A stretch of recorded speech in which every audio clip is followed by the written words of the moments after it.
Good morning. मैं Varun Singh, class 7th science का chapter number 13 का चौथा लेक्चर आज लेने जा रहे हैं और तब तक आप इस वीडियो पर बने रहेंगे। तो साइंस का चौथा लेक्चर में हम लोग पढ़ रहे थे कि latest trends in measurement of time, means आज का जो मेजरमेंट ऑफ टाइम है उसका लेटेस्ट ट्रेंड क्या है। तो latest trend in measurement of time, latest trends in measurement of time, latest trend in measurement of time, इसके बारे में हम लोग पढ़ेंगे। तो latest trend in measurement of time, आजकल जो वॉच है, वॉच, हैंड वॉच, क्लॉक, ये सब जो है आजकल आधुनिक साधन है टाइम को देखने के लिए। पिछले क्लास में हमने पढ़ा था कि एंशिएंट में, प्राचीन में, जब घड़ी का आविष्कार नहीं हुआ था और कोई टाइम को मेजर करने का सोर्स मालूम नहीं था, तो उस समय लोग किस तरह से टाइम देखते थे। तो टाइम देखने का सोर्स हम बताएं कि पहले वो नेचुरल फिनोमिना पर आधारित था। दूसरा, थोड़ा थोड़ा करके सन डायल जैसे इंस्ट्रूमेंट का डिस्कवरी हुआ। फिर इसके बाद आपका water clock, sand clock, this were the different type of clock to measure time.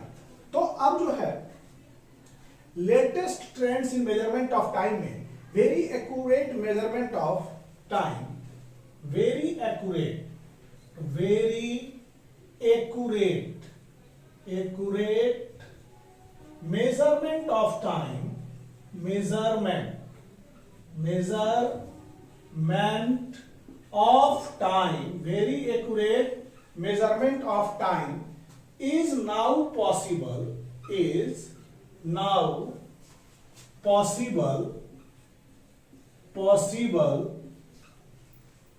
by using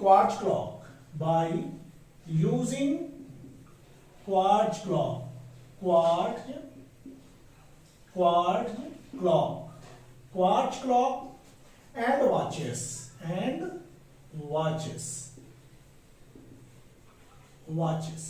बहुत एक्यूरेट मेजरमेंट ऑफ टाइम आजकल किया जा रहा है। अब ये कैसे संभव हो गया? ये हो गया एक क्वार्ट्ज क्लॉक और दूसरा जो है क्वार्ट्ज वॉचेस। तो क्वार्ट्ज हार्ड मटेरियल होता है। What is quartz? पहले क्वार्ट्ज के बारे में, क्वार्ट्ज क्या है? Quartz is a hard material, ये एक हार्ड मटेरियल है, made of silica, material made up of silica. Silica मतलब सिलिकॉन एक एलिमेंट है, उसके जो कंपाउंड्स हैं उसी को silica, made up of silica. These days vibration of quartz crystal are used for measuring। ये तो है, क्वार्ट्ज का क्रिस्टल वाइब्रेट करता है, जब उसमें इलेक्ट्रिसिटी पास किया जाता है तो क्वार्ट्ज के क्रिस्टल में वाइब्रेशन हो जाता है। The vibration produced in the quartz crystal, the vibration produced in quartz crystal, vibration produced in a quartz crystal when joined to electric circuit,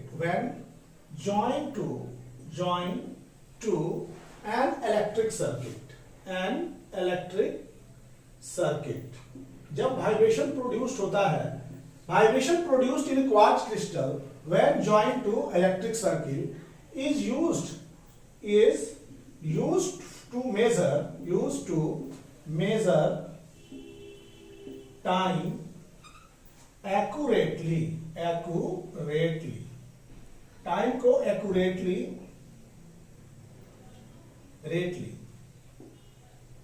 तो टाइम को एक्यूरेटली मेजर करने के लिए जो क्वार्ट्ज क्रिस्टल हैं उनमें वाइब्रेशन प्रोड्यूस होता है when we join an electric, उसको जब इलेक्ट्रिक सर्किट से ज्वाइन किया जाता है। तो क्वार्ट्ज ग्लास और क्वार्ट्ज वॉच अब जो है इलेक्ट्रॉनिक्स भी हो गए हैं, डिजिटल भी हो गए हैं, जिसमें कि सुई वगैरह, नीडल वगैरह नहीं लगता है, डायरेक्ट टाइम बताता है। तो ये हो गया हमारा क्वार्ट्ज ग्लास। अब इसमें क्वार्ट्ज ग्लास, डिजिटल वगैरह भी जो आप इलेक्ट्रॉनिक वॉच पहनते हैं, डिजिटल वॉच पहनते हैं, अब उसमें कोई जरूरी नहीं है नीडल्स वगैरह की, वो इसी तरह से काम करते हैं। तो quartz glass, quartz clock and watch quartz clock and watch, quartz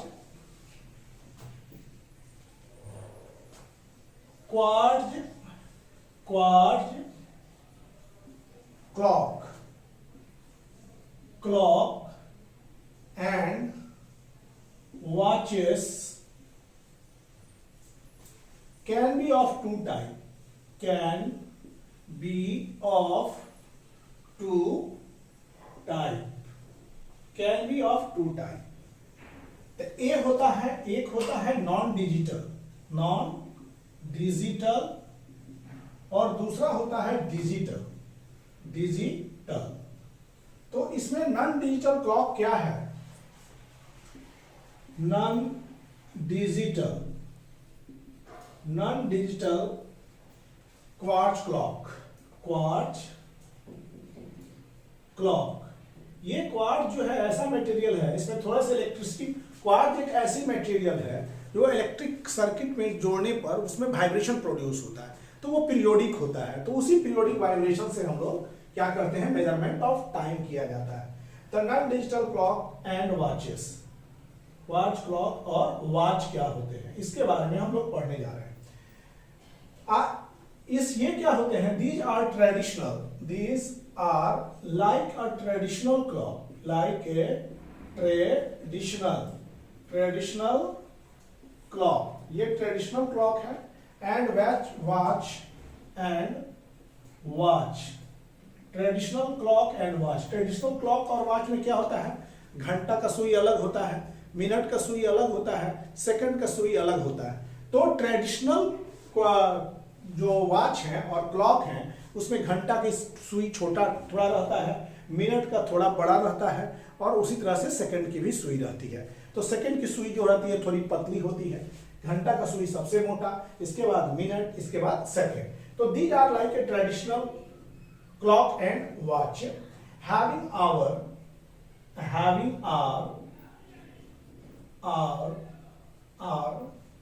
minute and second hand,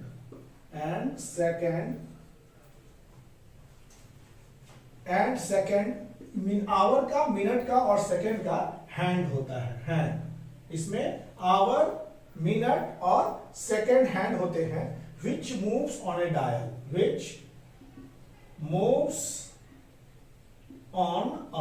dial, ये डायल में मूव करते हैं। जैसे कि मान लीजिए कि ये आपका 12, this is 1, this is 2, this is 3, 4, this is 5, ये हो गया 6, ये हो गया 7, ये हो गया 8, ये हो गया 9, ये हो गया 10, ये हो गया 11, ये 10, ये 11, ये हो गया 11।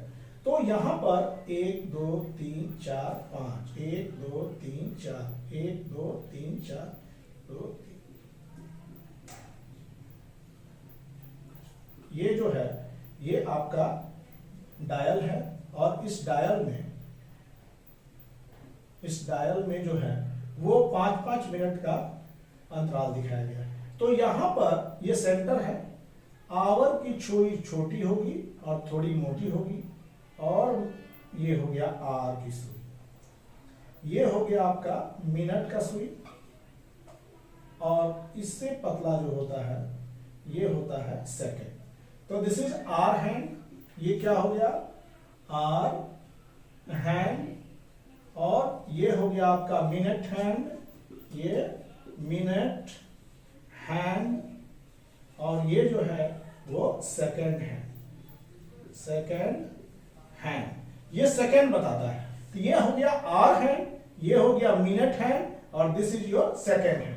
तो यहां पर कि दीज आर, जैसे कि क्वार्ट्ज क्लॉक और वॉच क्या होते हैं नॉन डिजिटल। अगर बात की जाए नॉन डिजिटल क्वार्ट्ज और क्लॉक की, तो these are like a traditional clock and watch having hour, minute and second hand which moves on a dial, जो कि डायल पर मूव करते हैं, moves on a dial। तो अब डिजिटल क्वार्ट्ज क्लास क्या है अब हम लोग पढ़ेंगे। ये नॉन डिजिटल इसी तरह से है जिसमें मिनट, आवर और सेकंड हैंड रहते हैं। अब हम लोग पढ़ेंगे नॉन डिजिटल के बारे में पढ़ेंगे। नॉन डिजिटल के बारे में हम जाने, अब पढ़ेंगे हम लोग डिजिटल। नॉन डिजिटल में मिनट हैंड, सेकेंड हैंड, ये सब रहते हैं, और डिजिटल में हम लोग पढ़ने जाएंगे कि डिजिटल क्या होते हैं। डिजिटल का खासकर the digital quartz clock, the digital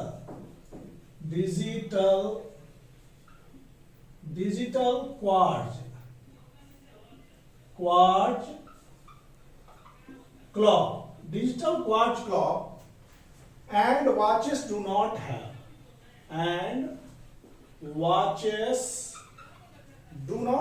traditional watches do not have traditional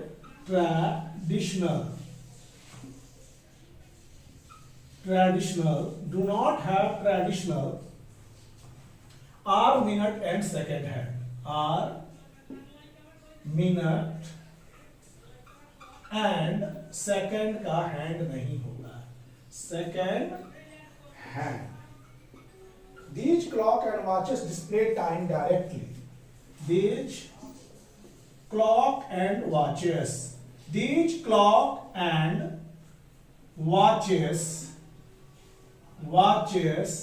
display time directly.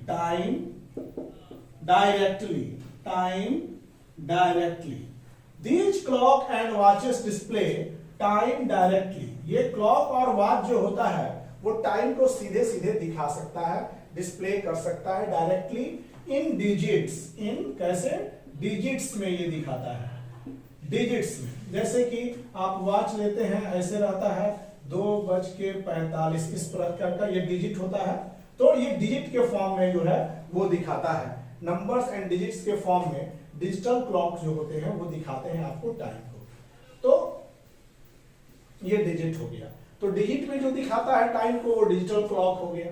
तो डिजिटल क्लॉक में क्या नहीं होते हैं? Hour hand, minute hand and second hand, digits में टाइम को दिखाते हैं। क्वार्ट्ज क्लॉक एंड वॉचेस, यहां पर ध्यान रखिएगा, quartz clock and watches require electric cell. Watches require electric cell. यहां पर बच्चे ध्यान देंगे, क्वार्ट्ज क्लॉक जो होता है, क्वार्ट्ज क्लॉक और वॉच रिक्वायर इलेक्ट्रिक सेल, उसमें इलेक्ट्रिक सेल लगे रहते हैं। देखिएगा कि सेल जो होता है छोटा छोटा बटन जैसा सेल होता है, वो लगा हुआ होता है। तो quartz clock and watches require electric cell for their working. क्यों इलेक्ट्रिक सेल लगा रहता है? तो उसको काम करने के लिए, फॉर देयर वर्किंग, उसके वर्किंग के लिए ये लगा रहता है। लेकिन अब एक और, very accurate measuring of time is done by atomic clock. सब बहुत एक्यूरेट टाइम का मेजरमेंट जो होता है वो आपको एटॉमिक क्लॉक देता है। Atomic clock keeps very accurate measurement of time. Atomic clock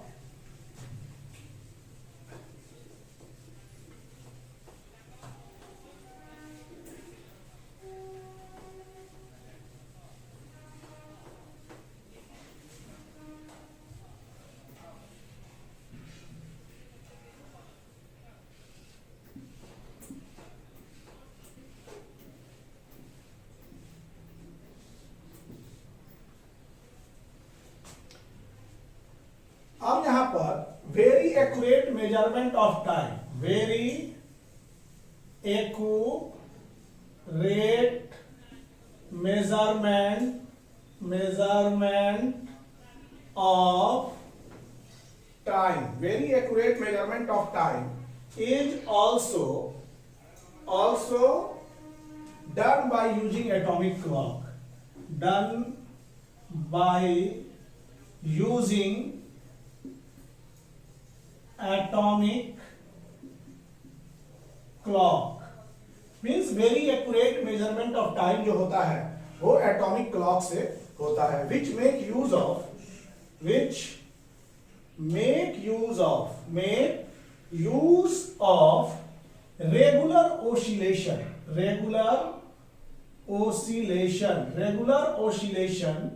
which make use of regular oscillation of individual atoms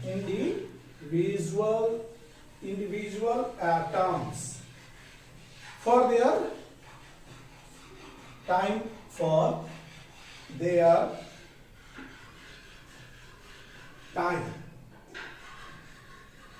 keeping. A smallest time interval can be measured. देखिए यहां पर एटॉमिक क्लॉक, बहुत accurate measurement of time जो होता है वो atomic clock के सहायता से होता है।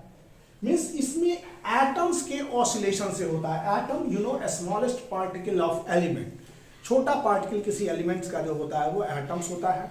और एटॉमिक क्लॉक में एटम्स के ऑसिलेशन पर टाइम निर्भर करता है, विच यहाँ पर regular oscillation of individual atom for their time keeping, मतलब टाइम के लिए ये इंडिविजुअल एटम का ऑसिलेशन होता है। Very accurate measurement of time की बात करेंगे बच्चों। Very accurate measurement of time, very accurate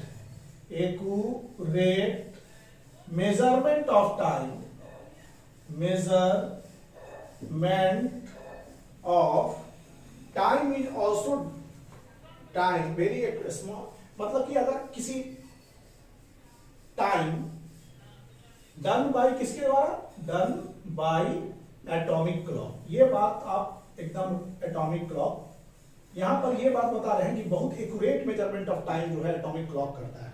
A smallest time interval can be measured. A smallest time interval can be measured. A smallest time interval जो है वो measured होता है with commonly available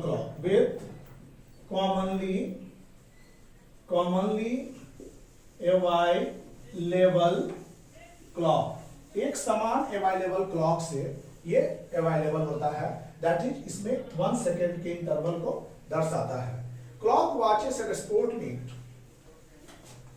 जो स्पॉट मीटिंग के दौरान जो time का रीडिंग होता है, स्टॉप कर लिया, मींस 10 सेकेंड का मींस मिली सेकेंड का भी वो डिफरेंस देता है, तो वो स्मॉल स्पॉट वगैरह में जो क्लॉक यूज होता है वो होता है। The clock watches used for spot meet, clock और watches, clock and watches used in a sport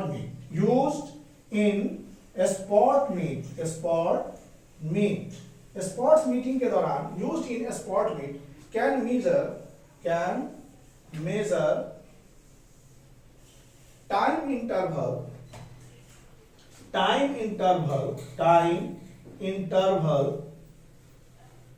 of 1/10 of second, 1/10 of second के 10वें भाग तक को भी वो कैलकुलेट करता है।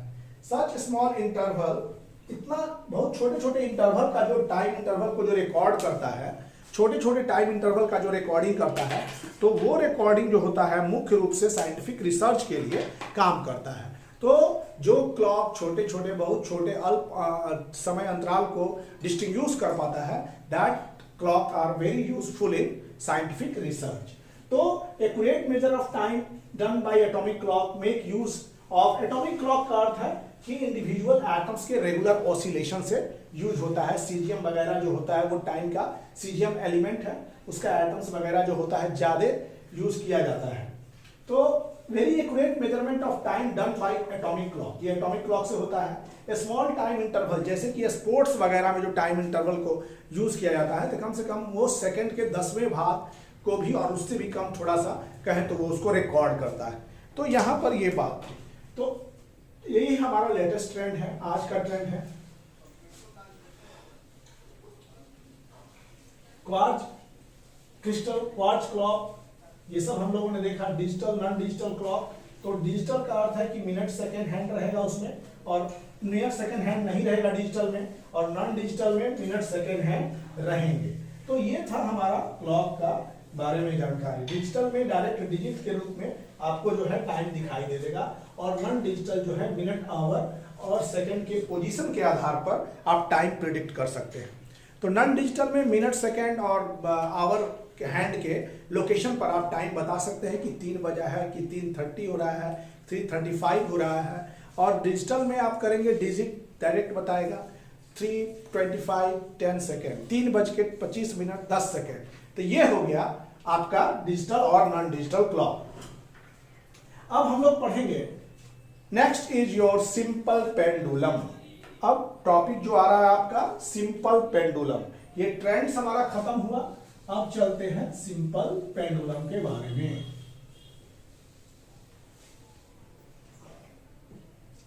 सिंपल पेंडुलम हेडिंग है आपका simple pendulum. Pendulum it consist of, simple pendulum क्या होता है? It consist of metal ball.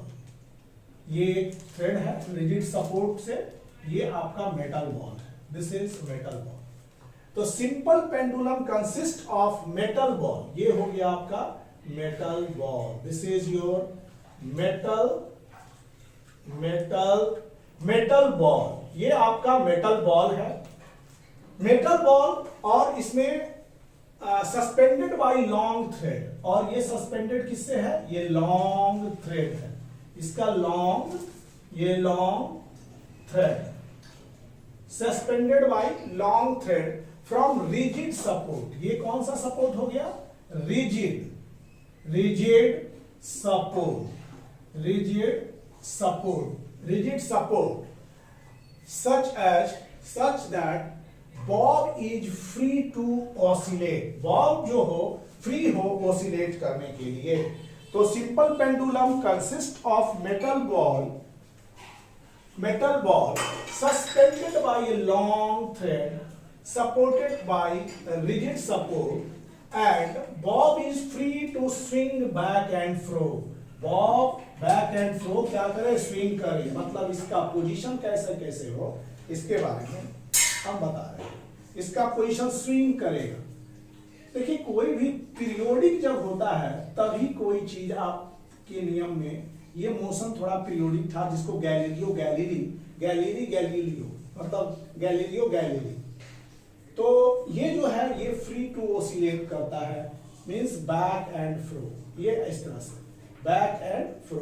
तो दिस जो है ये टाइमिंग यहां पर, ये यहां पर back and fro.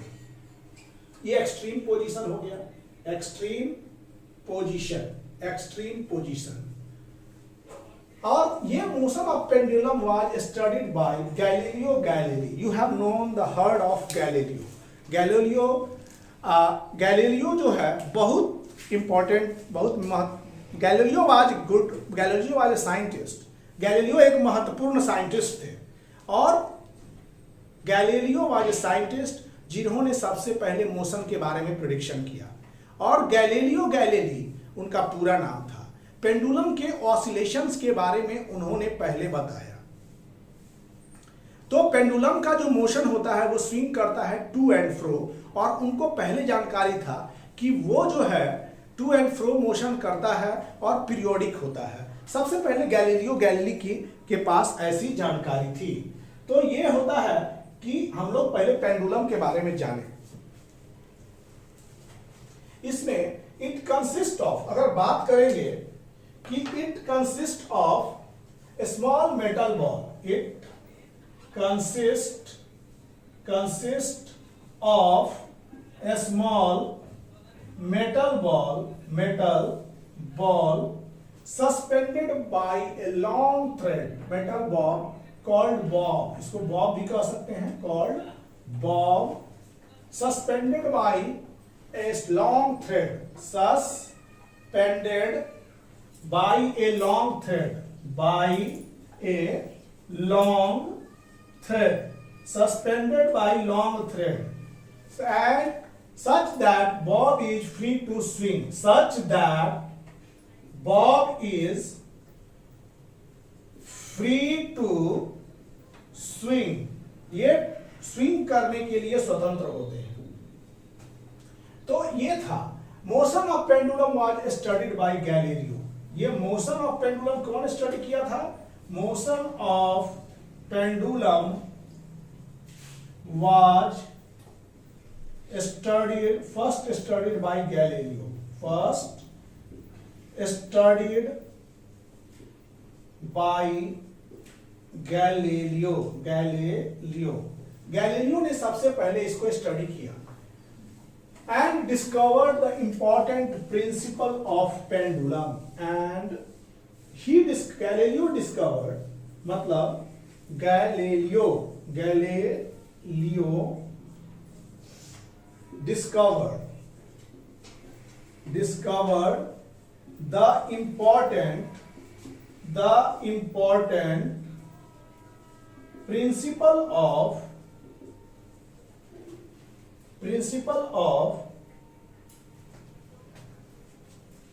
Galileo discovered the important principle of pendulum के इंपॉर्टेंट प्रिंसिपल को जो है सबसे पहले गैलीलियो ने डिस्कवर किया था। पेंडुलम का जो है सबसे पहले हम बात करें, it consist of A small metal ball. इसमें एक स्मॉल मेटल बॉल होता है जिसको बॉब कहते हैं,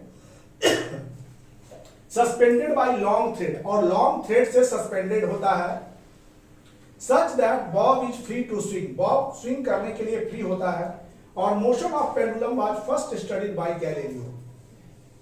गैलीलियो ने सबसे पहले पेंडुलम के मोशन को स्टडी किया और बहुत इंपॉर्टेंट प्रिंसिपल को प्रदान किया, बहुत इंपॉर्टेंट प्रिंसिपल को उन्होंने दिया।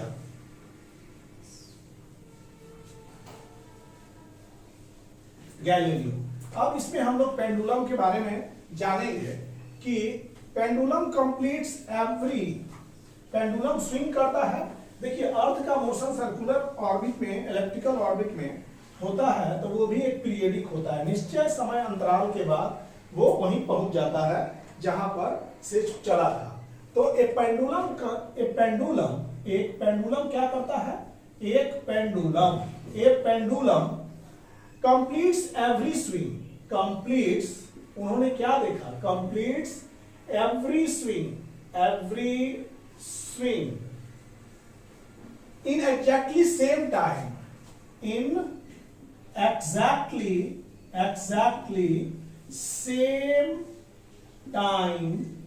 keeping the length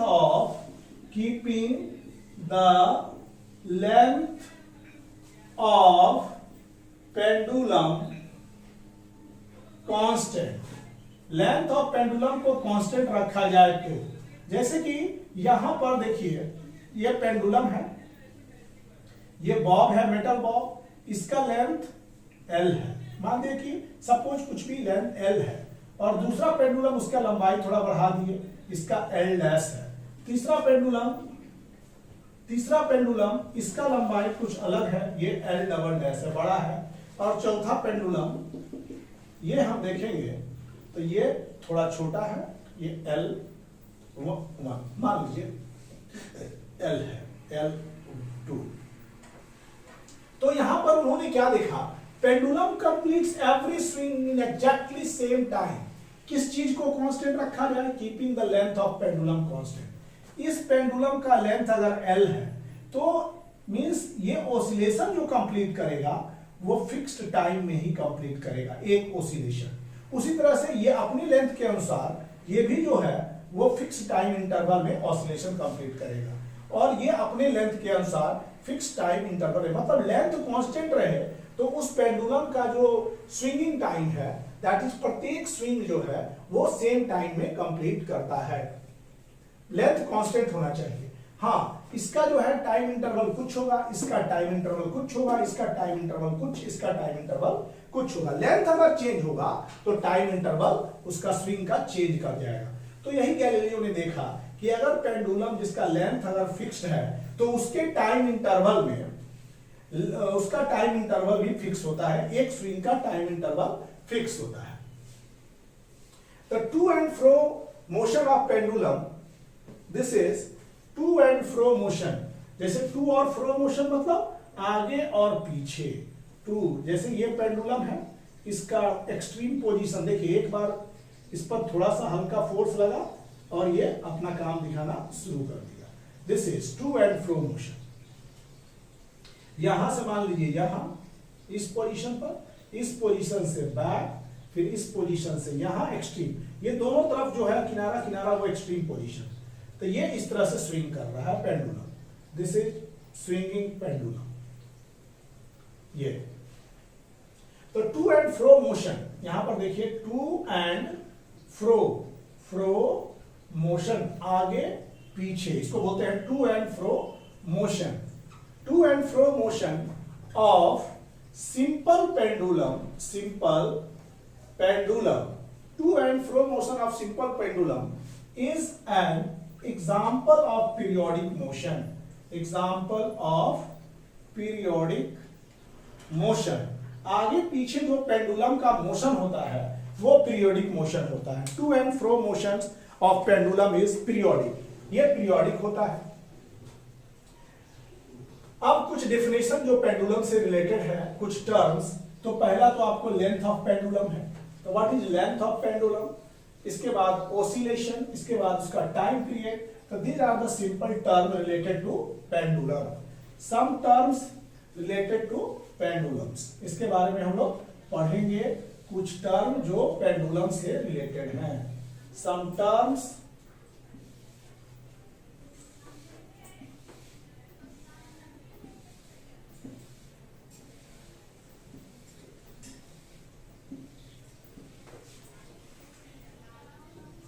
यहां पर some definition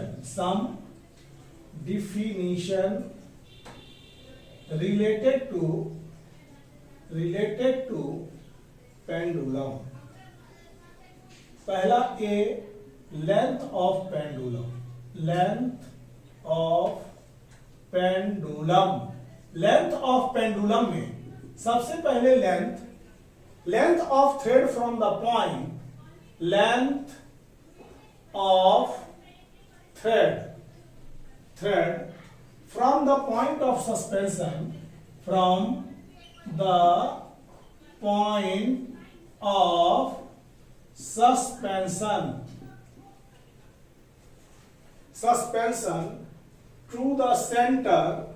to the center of bob is called length of pendulum, is called length of pendulum।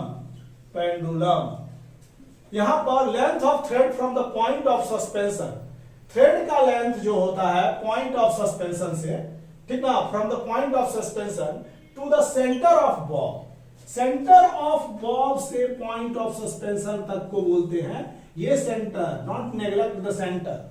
From the centre से कोई भी मेजरमेंट, अगर कहीं भी किसी चीज का दूरी अगर हेवनली मास का भी हो तो you should consider from the centre, ये नहीं कि surface to surface.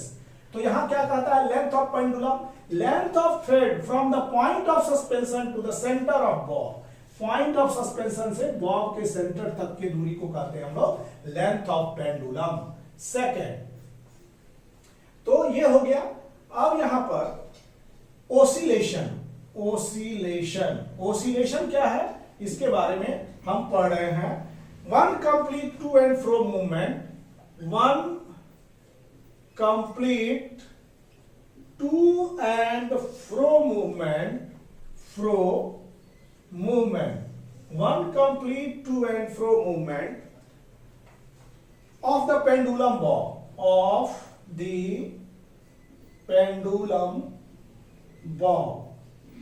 the pendulum bob is called oscillation, is called इसको oscillation कहते हैं, is called oscillation।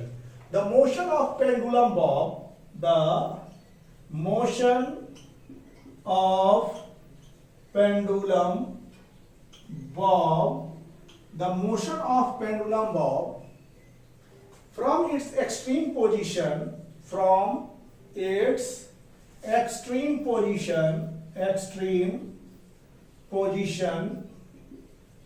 from its extreme position B to C and back to B and back to B is called one oscillation, is called one oscillation. देखिए अब यहां पर ये A, B और ये C रखा है, तो complete to and fro movement of the pendulum bob is called oscillation. Motion of pendulum bob from its extreme position, B से कहां जा रहे हैं, B से C, और फिर यहां से यहां पहुंच जा रहे हैं C to B, तो ये हो गया वन ऑसिलेशन. मतलब ये वन, ये एक्सट्रीम पोजीशन से ये extreme position and again back to B is one oscillation. देखिए फिर से यहां से गए C तक और फिर C से बैक B तक, इज कॉल्ड वन ऑसिलेशन. अगर मान लीजिए A से चल रहे हैं तो यहां से गए यहां, फिर यहां, फिर यहां से यहां और फिर यहां से यहां, A to A, मतलब ऐसे. तो ये हो गया one oscillation. This is also one oscillation. बच्चों थोड़ा ध्यान से इस पॉइंट्स को देखिएगा. ऑसिलेशन, तो ये हो गया one oscillation, means same position पर कंप्लीट करके आना, सेम पोजीशन पर. This is called one oscillation.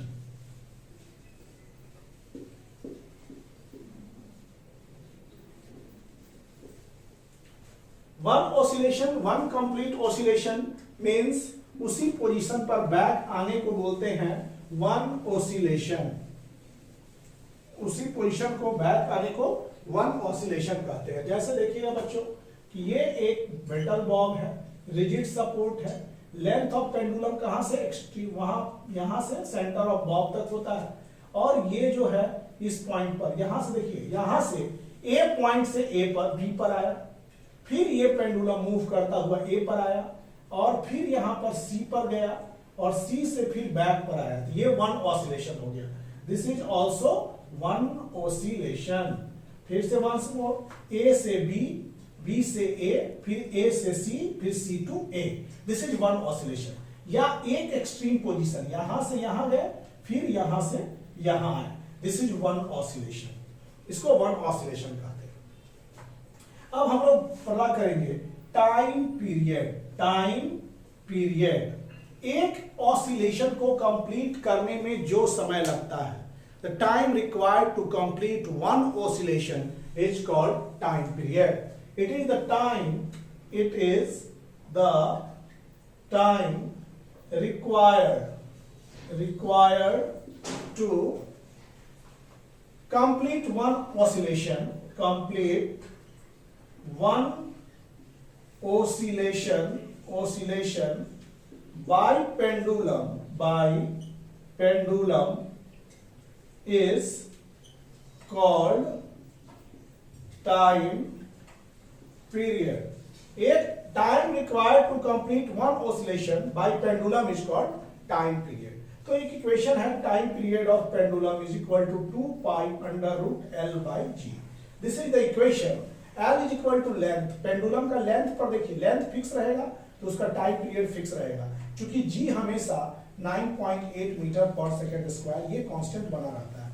अगर हाँ इक्वेटर टू पोल पर टाइम जो है वो बदल जाएगा. आप जान रहे हैं कि पोल्स और इक्वेटर्स पर जाने पर वहां पर कुछ टाइम पीरियड बदलेगा. The time period of simple pendulum, one complete oscillations जो हो गया, यहां से यहां गया, फिर यहां से यहां आया, इतना करने में जो समय लगा उसको बोलते हैं टाइम पीरियड. या यहां से यहां गया, यहां से यहां, फिर यहां से फिर ये, तो ये हो गया time period. Time required to complete one oscillation is called time period. Time period is T is equal to 2 pi under root L by G. ये होता है टाइम पीरियड का एक इक्वेशन जो आपको पढ़ना पड़ेगा हायर क्लास में. तो ये हो गया टाइम पीरियड. टाइम पीरियड प्रायः एक पेंडुलम के लिए कांस्टेंट होता है, जो कि इंपॉर्टेंट, बहुत इंपॉर्टेंट ऑब्जर्वेशन था गैलीलियो गैलीली का. एक इंपॉर्टेंट ऑब्जर्वेशन था गैलीलियो गैलीली का कि ये जो ऑसिलेशन है वो पीरियोडिक है, और पीरियोडिक होने के साथ साथ उन पर किन ऑब्जर्वेशन गैलीलियो बनाए हुए थे. अब एम्पलीट्यूड, व्हाट इज एम्पलीट्यूड? अब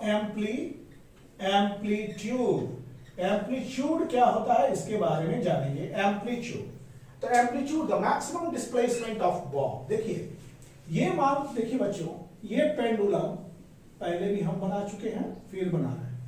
ये अगर मान लीजिए फोर्स लगा तो ये हार्डली यहां से यहां तक जा सकता है, हार्डली। इस साइड में अगर बात करें तो हार्डली ये यहां से यहां जा सकता है, इससे ज्यादा नहीं जा सकता है। तो ये जो डिस्प्लेसमेंट है, ये एक्सट्रीम पोजीशन, ये इसका एम्पलीट्यूड है, यहां से यहां, यहां से यहां। तो ये एम्पलीट्यूड को क्या डिफाइन करेंगे? The maximum displacement, the maximum displacement, the maximum displacement of Bob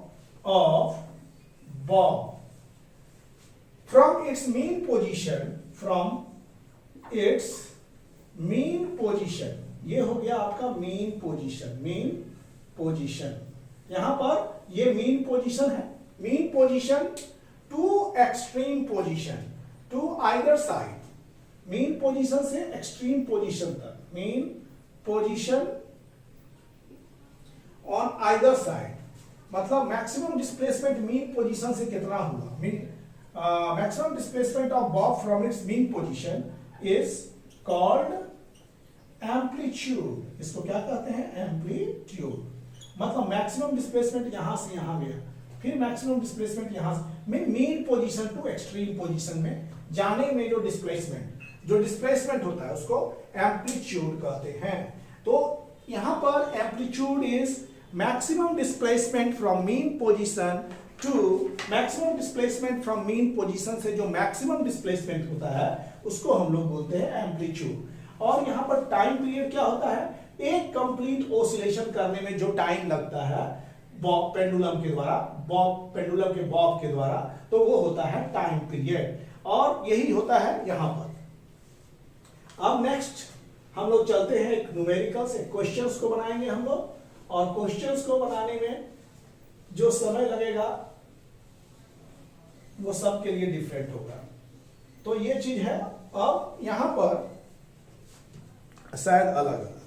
अब यहां पर क्वेश्चन है, question is a simple pendulum, एक सिंपल पेंडुलम है, टेक्स 32 सेकेंड, टेक 32 सेकेंड, मतलब से 40 सेकेंड टू कंप्लीट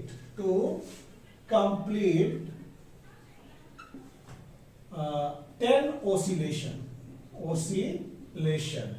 एक simple pendulum takes 40 second to complete 10 oscillation। What is time period of this pendulum? What is time period of this pendulum? एक simple pendulum है जिसको लगता कितना है, समय कितना लगता है? 40 second. This is a time period to time, मतलब टाइम 10 ऑसिलेशन में करने में, मतलब 10 बार ये पेंडुलम जो है यहां से यहां, ये पॉइंट देखिए, ये पॉइंट से ये पॉइंट, फिर ये पॉइंट से ये पॉइंट, एक ऑसिलेशन ऐसा जब 10 बार करता है तो 40 सेकेंड हो जाता है। मतलब A टू B, फिर B टू A, मतलब A टू A आने में उसको 10 बार करने में कितना टाइम लगता है? 40 सेकेंड। तो यहां पर टाइम पीरियड, तो टाइम पीरियड बाय डेफिनेशन हम लोग कितना जानते हैं? टाइम पीरियड के डेफिनेशन से हम लोग जानते हैं, टाइम पीरियड से, कि time required to complete one oscillation, it is time required to complete one oscillation। एक ऑसिलेशन करने में जो समय लगता है उसको हम लोग टाइम पीरियड कहते हैं। तो यहां पर 10 ऑसिलेशन करने में कितना समय लग रहा है? दैट इज 40 सेकेंड, 40 सेकेंड का समय लग रहा है। अब इसलिए वन ऑसिलेशन को करने में, एक ऑसिलेशन को करने में 40/10 that is equal to 4 second. ये टाइम पीरियड कितना हो गया? So time period is equal to 4 second. तो यहां बच्चों एक बार देखेंगे कि पूछ रहा है कि एक सिंपल पेंडुलम है जो 40 सेकेंड का समय लगता है जब वो 10 ऑसिलेशन को पूरा करता है। तो उस पेंडुलम की टाइम पीरियड क्या होगी, what is time period of this pendulum. तो यहां पर देख रहे हैं कि हम लोग बोलते हैं ऑसिलेशन क्या है, one oscillation A to B और फ्रॉम बी टू ए, मतलब ये एक ऑसिलेशन हो गया। तो ऐसा ऐसा 10 बार जब करता है तब तक 40 सेकेंड बीत जाता है। तो हम लोग टाइम पीरियड के डिफिनेशन से कि टाइम पीरियड होता क्या है, एक ऑसिलेशन कितना में कर रहा है, टाइम पीरियड मतलब एक ऑसिलेशन को पूछ रहा है। तो 10 ऑसिलेशंस में 40 सेकेंड, 1 ऑसिलेशंस में 40/10 that is equal to 4 second. Time period taken is 4 second. This was the question, यही क्वेश्चन था। अब हम लोग पढ़ेंगे कुछ क्वेश्चंस जो अब तक हम लोगों ने क्लास में पढ़ा है, कुछ क्वेश्चंस को सॉल्व करेंगे। The question is we have to face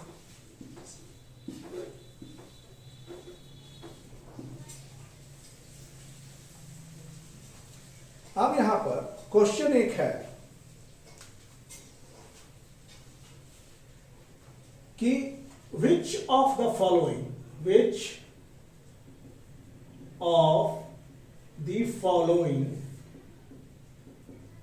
is more appropriate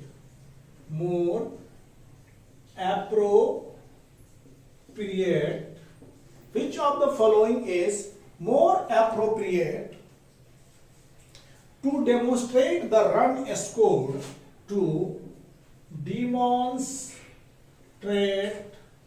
the run scored by cricketer, demonstrate the run scored in various overs,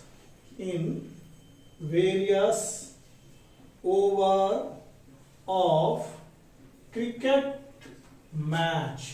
देखिए बच्चों, यहां एक क्वेश्चन है, which of the following, you have to select the answer. इसमें which of the following is more appropriate to demonstrate run scored by various over of cricket match. तो ये ए है pie chart, B है bar graph, सी है line graph, pie chart, bar graph, line graph and D none of these। तो कौन सा मोर appropriate है demonstrate run scored by various over. तो यू शुड, हम लोग क्या करें, bar graph, this is bar graph और इसको क्या कहते हैं, हिस्टोग्राफ। तो दिस इज जो है ये मोर इंपॉर्टेंट है। क्वेश्चन 2 आपको दिया जा रहा है, डिस्टेंस टाइम ग्राफ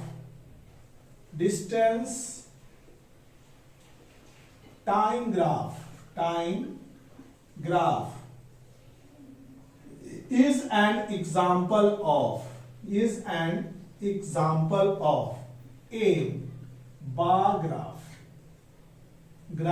B आपका हो गया पाई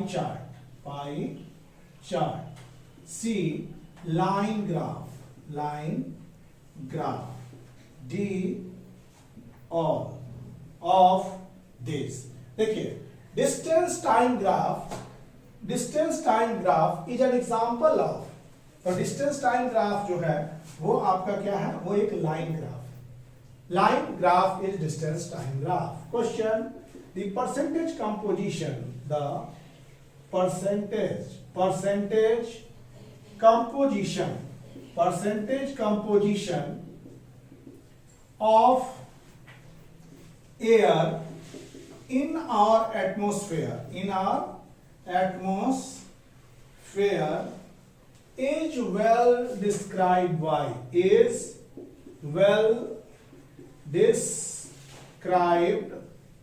by percentage composition of air किस ग्राफ के सहायता से आप अच्छा बना सकते हैं। ए है लाइन ग्राफ, बी है आपका बार ग्राफ, सी है आपका पाई चार्ट, डी है सभी से बना सकते हैं, ऑल ऑफ दिस। तो बच्चों कौन सा सही होगा? This is your pie chart. Pie chart, pie chart is very important. Pie chart से हम लोग बना सकते हैं। तो ये था ग्राफ संबंधित क्वेश्चन। अब हम लोग चलेंगे कुछ अदर क्वेश्चन पर। Some of the other questions are as follow.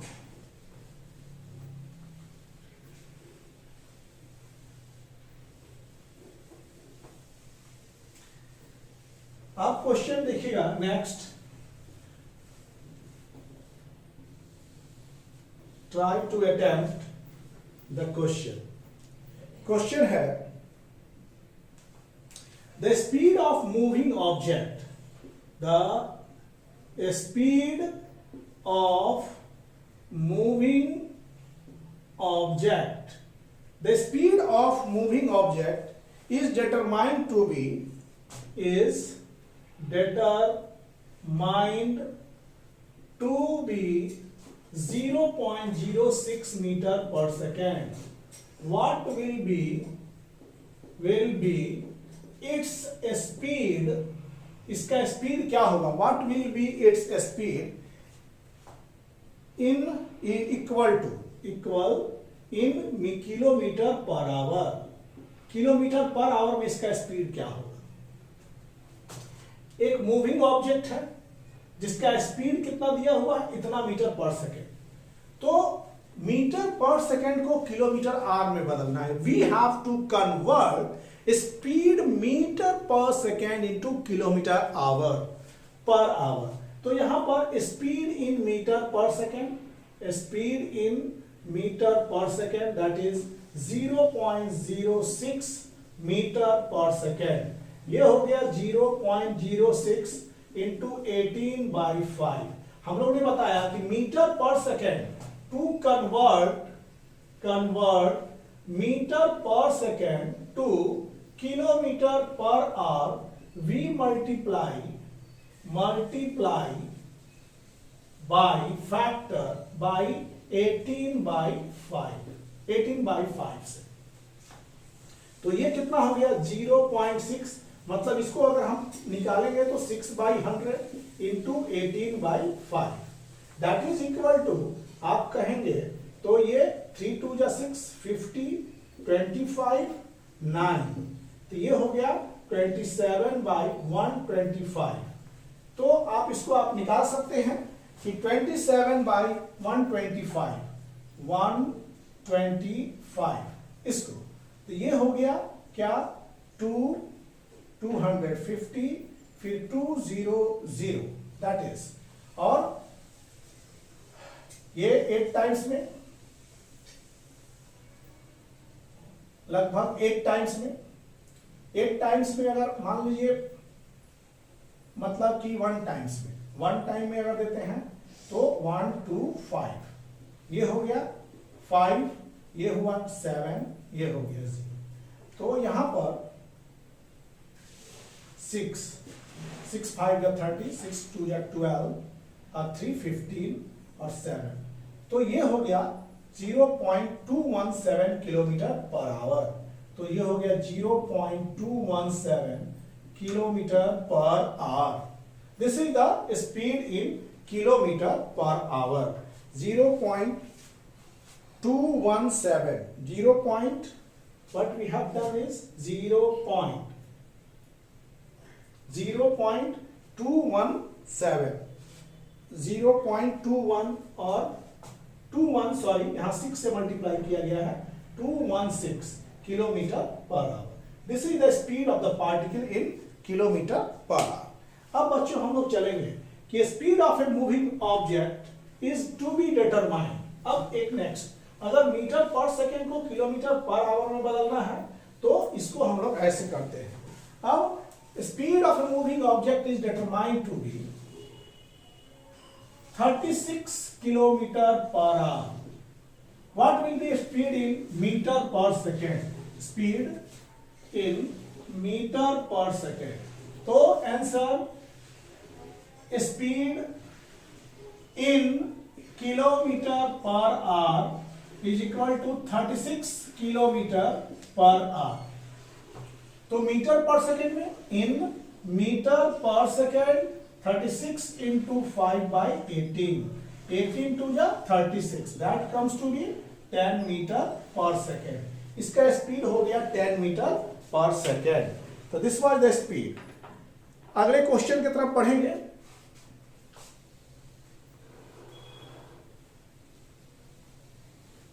अगले क्वेश्चन में हम लोग बढ़ने जा रहे हैं। We are just going to move.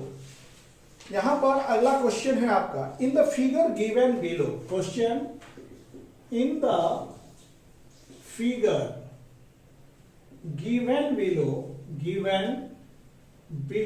ये फिगर दिया गया है। सोर्स डिस्टेंस टाइम ग्राफ,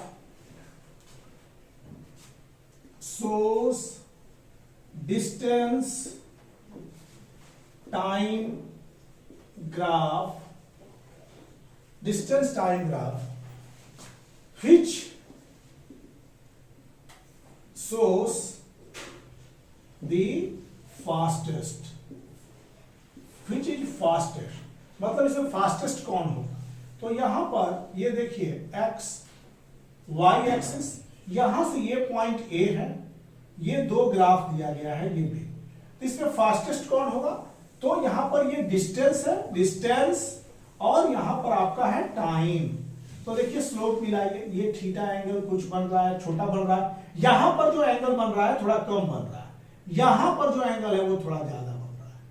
तो जहां एंगल ज्यादा बने वहां ज्यादा स्लोप है, जहां एंगल कम बने वहां कम स्लोप है। तो जहां ज्यादा स्लोप हो डिस्टेंस टाइम ग्राफ, तो समझिए कि ये सबसे अधिक स्पीड है, मोर स्पीड, और इन सब में सबसे लेस स्पीड।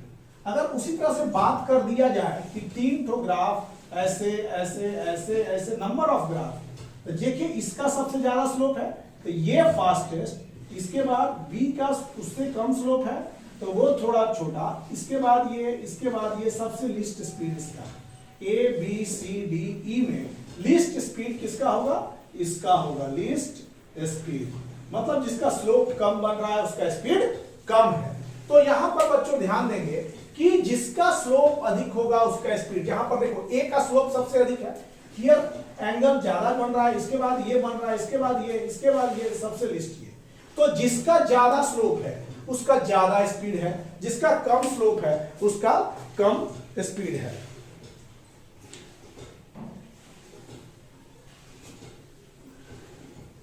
अब हम लोग क्वेश्चन देखेंगे कि क्लॉक एंड वॉचेस, जो भी क्लॉक और वॉच हम लोग लेते हैं, यहां पर clock and watches which are used, क्लॉक एंड वॉचेस which are used, clock and watches which are used for measuring used for measuring time को मेजर करने के लिए जिस क्लॉक और वॉच का हम लोग प्रयोग करते हैं, टाइम इज बेस्ड ऑन, किस चीज पर आधारित है। तो ए है रेक्टिलिनियर मोशन, एक हो गया रेक्टिलिनियर मोशन। अगर बी बात करें तो रोटेशनल, सी बात करें सर्कुलर, और डी करते हैं पेरियोडिक। तो देखिए clock and watches which are used for measuring the time based होता है, ये पीरियोडिक मोशंस पर बेस्ड होता है। पीरियोडिक मतलब लगातार, बस कांस्टेंट टाइम में period, not on rectilinear motion, not on rotational motion, not on circular, ये पीरियोडिक मोशन पर।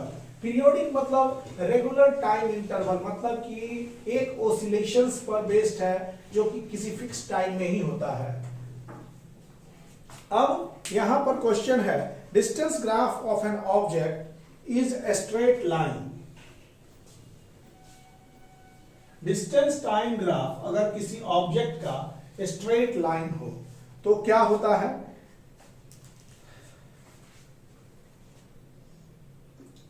डिस्टेंस क्वेश्चन इज, यहां पर हम लोग क्वेश्चन बना रहे हैं, distance time graph, distance time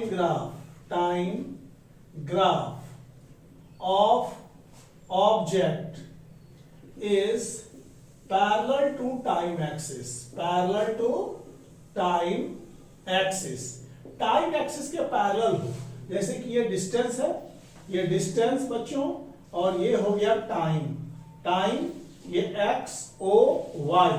अगर ये distance time graph time axis के पैरेलल है, देखिए ये एक्स और ये वाला लाइन दोनों एक दूसरे के क्या है, पैरेलल है, तो distance time graph is parallel to x axis.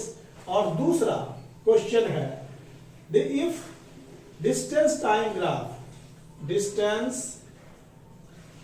time graph is perpendicular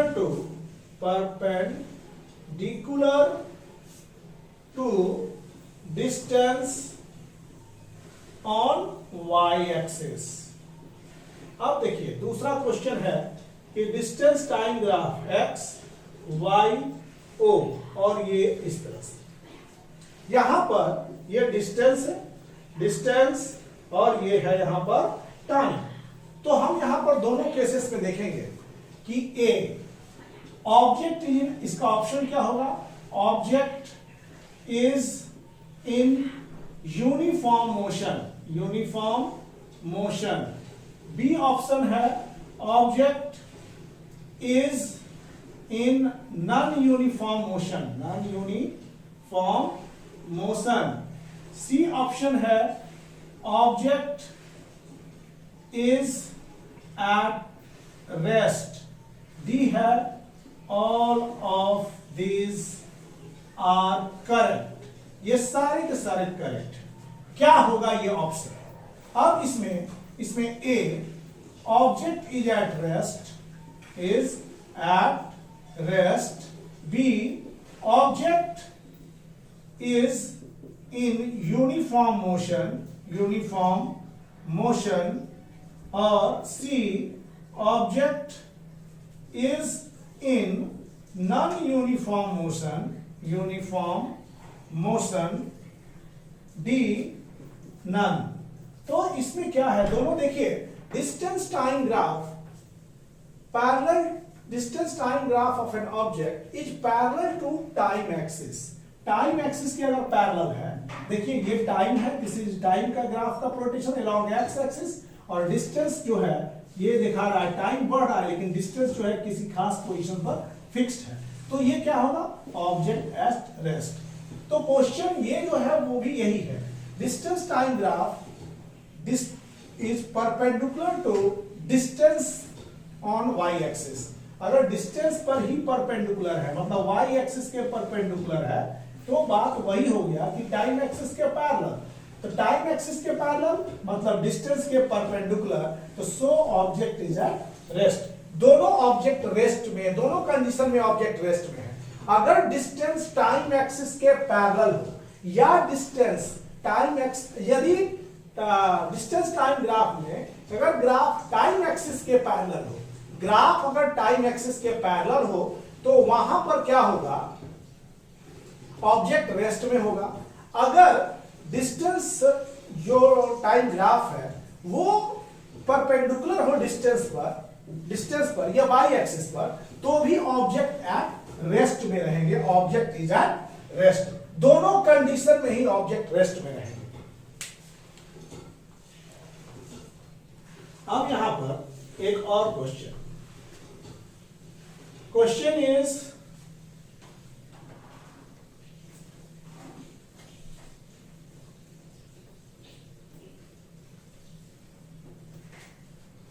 out of line graph pie chart, question, out of line graph pie chart, out of line graph pie chart and bar graph, which of the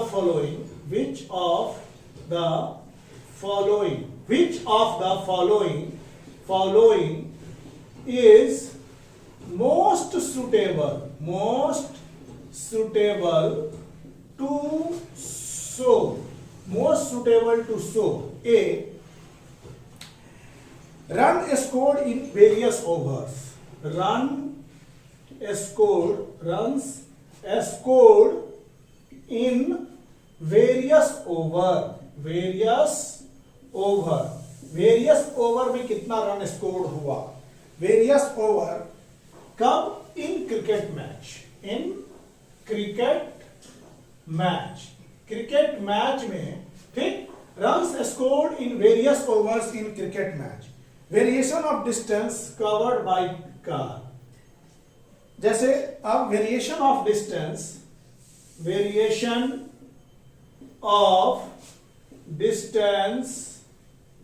covered by car.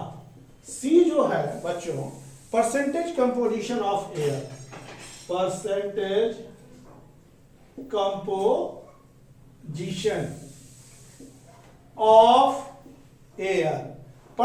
Composition of air के बारे में। तो हम बताए run scored in various over, ये सब जो होता है ओवर फिक्स रहते हैं, ओवर में 6 बॉल होते हैं, फिक्स रहते हैं, तो उस तरह के ग्राफ। और एक तरफ रन जो होता है वो वेरी करता है, तो प्रत्येक ओवर में रन वेरी करता है, इसके लिए होता है bar graph is used.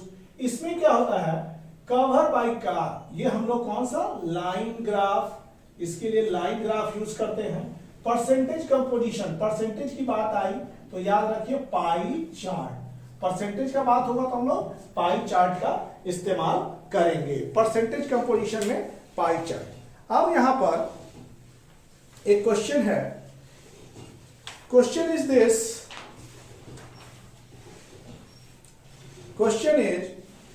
Car, यहां पर variation of distance time graph of an object में हम लोग ये क्वेश्चन बनाए। अब जो क्वेश्चन है, question is this, question distance travelled by car at various time interval, distance covered by car in various time interval. यहां पर distance covered by car, question distance covered by car in various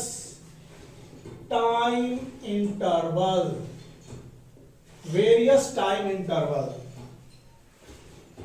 as follow. ये distance A दिया हुआ है कि distance को हम लोग किस में रख रहे हैं, किस यूनिट में? Distance is in metre unit और टाइम इज सेकेंड। तो डिस्टेंस 0 मीटर में है, 5 metre, 10 metre, 15 metre, 20 metre. Time है सेकेंड में 0, 2, 4, 6, 8। तो here is your distance. 2 second में 5 मीटर, 4 सेकेंड में 10, 2 सेकेंड में 5, 4 सेकेंड में 10 और 6 सेकेंड में 15 और 8 सेकेंड में 20। इतना डिस्टेंस ऐसे कवर्ड हुआ। ये हमारा ये डाटा दिखा रहा है डिस्टेंस टाइम ग्राफ का टेबुलर फॉर्म। ये डाटा इस तरह से हमको मिला हुआ है। तो question draw distance time graph for the car. एक क्वेश्चन यहां पर है, question is A, draw distance time graph for car के लिए डिस्टेंस टाइम ग्राफ को ड्रॉ करें।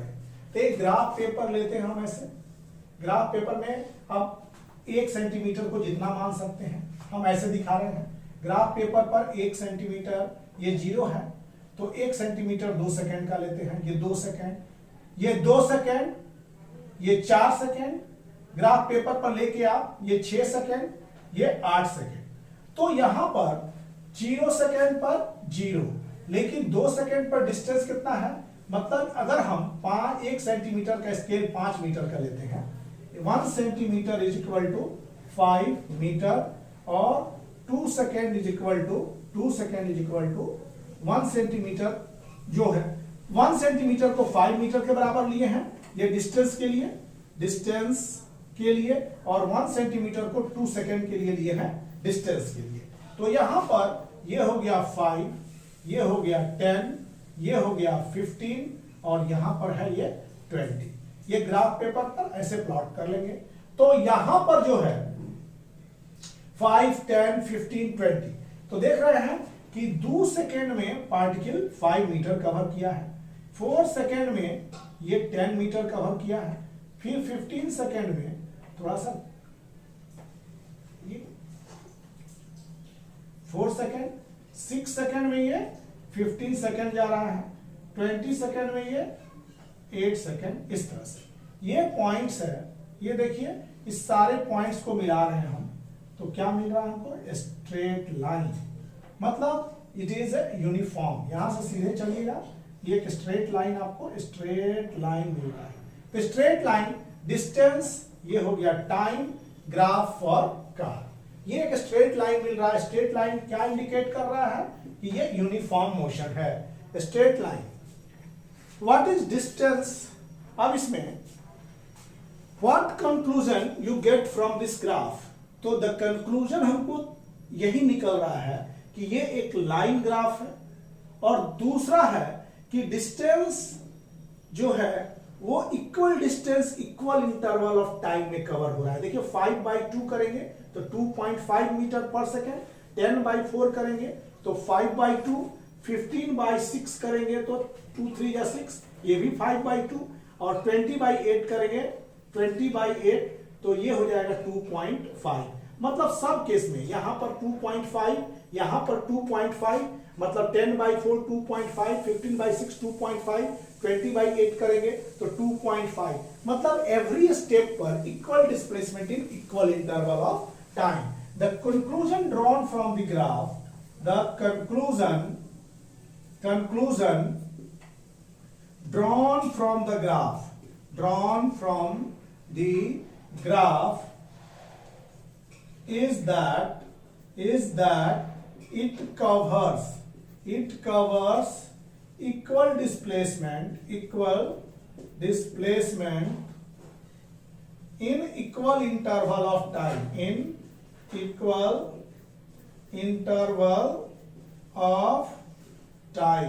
मतलब equal displacement equal interval of time में कवर कर रहा है। Which among the following, question is, which among the following is a smallest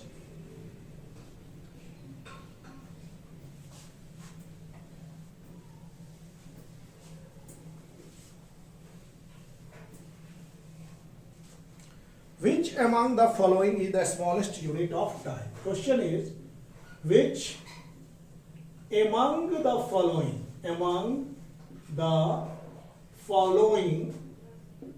is a smallest unit of time? Smallest unit of time में सबसे छोटा कौन है? स्मॉलेस्ट यूनिट, पहला A option, second. B option है आपका मिलेनियम,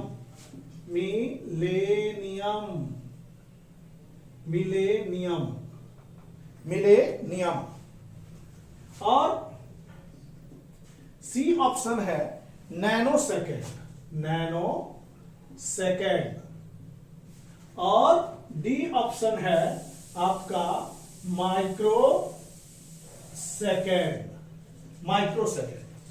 तो देखिए सेकेंड, 1 सेकेंड, 2 सेकेंड हम लोग जानते हैं, सेकेंड के रिस्पेक्ट में कोई चीज बढ़ाते हैं। नैनो सेकेंड मतलब होता है 10⁻⁻9 सेकेंड, मतलब 1 सेकेंड का 10 के पावर 9वां भाग, ये बहुत छोटा हो गया। और माइक्रो सेकेंड का होता है 10⁻⁻6 सेकेंड, मतलब 1 सेकेंड का 10 के पावर 6 भाग। Millennium, 1000 years is called millennium, और 10 century 10 century is equal to 1 millennium। तो देखिए सबसे अरेंज अगर करते हैं तो सबसे छोटा स्मॉलेस्ट यूनिट यही हो जाएगा, स्मॉलेस्ट यूनिट ऑफ टाइम, और ये हो गया सेकंड में, तो फर्स्ट ये हो गया स्मॉलेस्ट, सेकंड ये हो गया, थर्ड ये हो गया और फोर्थ ये हो गया। मतलब सबसे स्मॉलेस्ट ये हो गया, इसके बाद सेकंड नंबर पर ये आ गया, थर्ड नंबर पर आपका 1 सेकंड आ गया और फोर्थ नंबर पर आपका मिलेनियम हो गया। तो these are the units of time. अब देखिए बच्चों,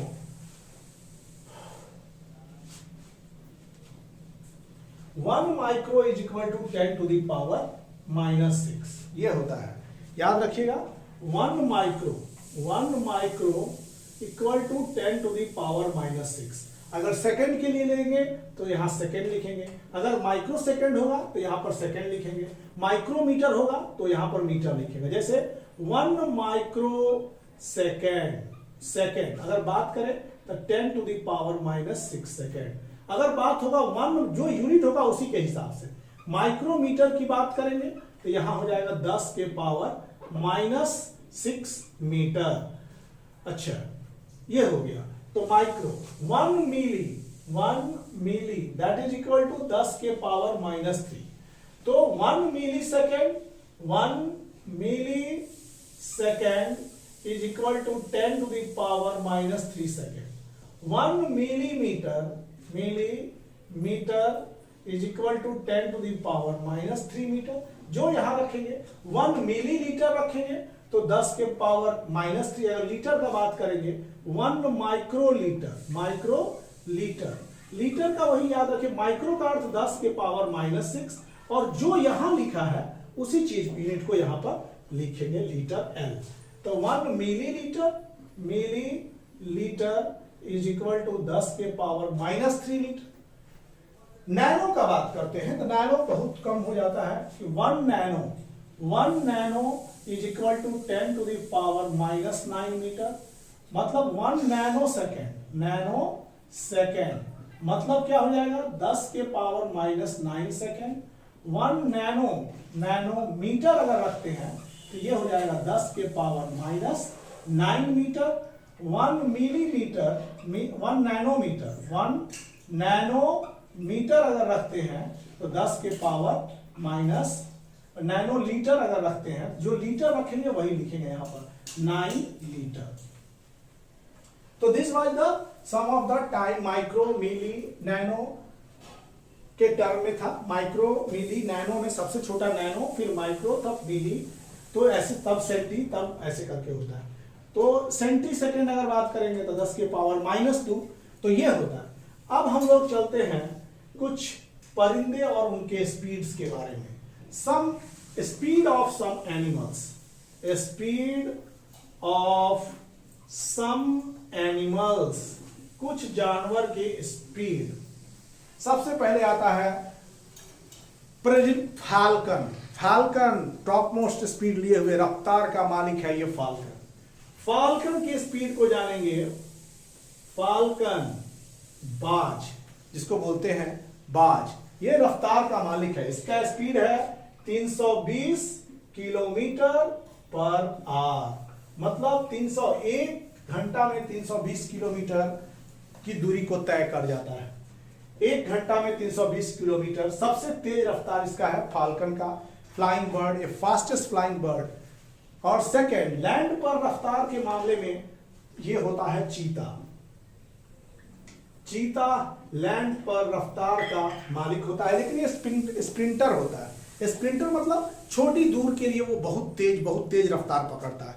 चीता एक स्प्रिंटर है, मतलब छोटी दूर को बहुत तेज गति से पकड़ता है, 100, 200, 300, 400 इस स्पीड्स को। तो इसका होता है 112 किलोमीटर पर आवर सेकेंड। अब रैबिट के बारे में जानेंगे। रैबिट की स्पीड, रैबिट का होता है 56 से 60 kilometre per our. 60 kilometre per our. ये भी रफ्तार के मामले में लैंड पर कम नहीं है, स्मॉल बॉडी में। इसके बाद हम लोग में देश में सबसे तेज, हम लोग के वर्ल्ड में सबसे तेज धावक का अगर स्पीड सुनिएगा तो इन सभी जानवरों में वो किसी भी स्थान पर नहीं आएंगे।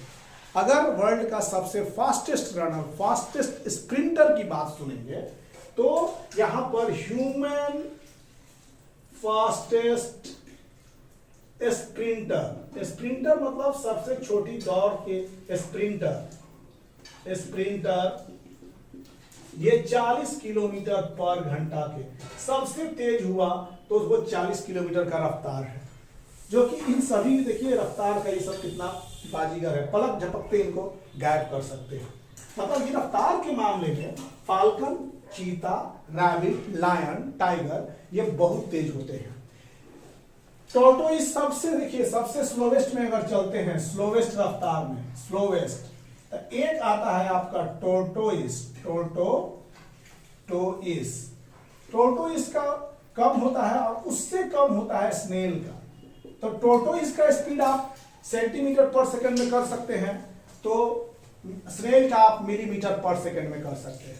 तो ये होता है 216 किलोमीटर पर आवर। देखिए कितना ज्यादा है, लेकिन इसके आगे 0 पॉइंट लगा हुआ है। तो ये जो है देखिए इसका रफ्तार बहुत कम है। स्नेल का अगर बात करेंगे तो ये एकदम धीमी गति का मालिक है, 0.0018 किलोमीटर पर आवर सबसे धीमी गति का मालिक स्नेक, इसके बाद टोर्टोइस, ऐसे है। अब ह्यूमन वॉकिंग की बात करेंगे। ह्यूमन हम लोग अगर फास्ट चल भी रहे हैं तो वॉकिंग की बात करें तो 8 किलोमीटर फास्टेस्ट वॉकिंग में पर आवर इतना है। हमसे तेज कहीं कछुआ चलता है। अगर माउस का बात करेंगे तो mouse 19 kilometre per our, mouse का स्पीड देखिए 19 किलोमीटर पर आवर, माउस भी बहुत तेज चलता है।